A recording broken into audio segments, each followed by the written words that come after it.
Hi! అందరూ ఎలా ఉన్నారు?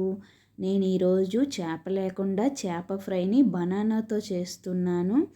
సేమ్ అదే టేస్ట్ వచ్చేలాగా ఈ రెసిపీ చేస్తున్నాను. వీడియోలోకైతే వెళ్ళిపోదామా? చాలామంది వెజిటేరియన్కి ఈ రెసిపీ నచ్చుతుంది.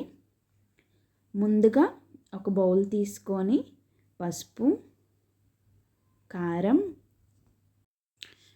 ధనియాల పౌడరు, సాల్టు, 2 టేబుల్ స్పూన్ల కార్న్‌ఫ్లవరు, 1 టేబుల్ స్పూన్ మైదా కలుపుకొని బాగా మిక్స్ చేసుకోవాలి ఈ మిశ్రమం అంతా. ఇందులోనే 1 టేబుల్ స్పూన్ ఆయిల్ని కూడా వేసుకొని మిక్స్ చేసుకోవాలి. తర్వాత ఒక నిమ్మకాయల హాఫ్ చెక్కను తీసుకొని వేసుకోవాలి. అల్లం వెల్లుల్లి పేస్ట్ని కూడా వేసుకొని ఈ మిశ్రమం అంతా కొంచెం వాటర్ వేసుకొని బాగా కలుపుకోవాలి.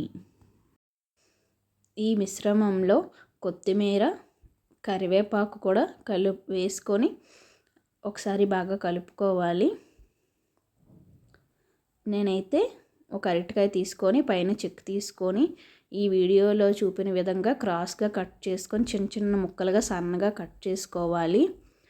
నేను చేపలో ఒక మిడిల్లో హోల్ ఉంటుంది కదా, అలా చిన్న హోల్ చేసుకున్నాను. కొన్ని వాటికి ఘాట్లు అయితే పెట్టుకున్నాను మసాలా అంతా స్ప్రెడ్ అవ్వడానికి, ఆయిల్ కూడా వెళ్ళడం కోసం. మీకు ఏ షేప్లో కావాలంటే ఆ షేప్లో నిలువుగా కూడా కట్ చేసుకోవచ్చు అరటికాయ ముక్కల్ని.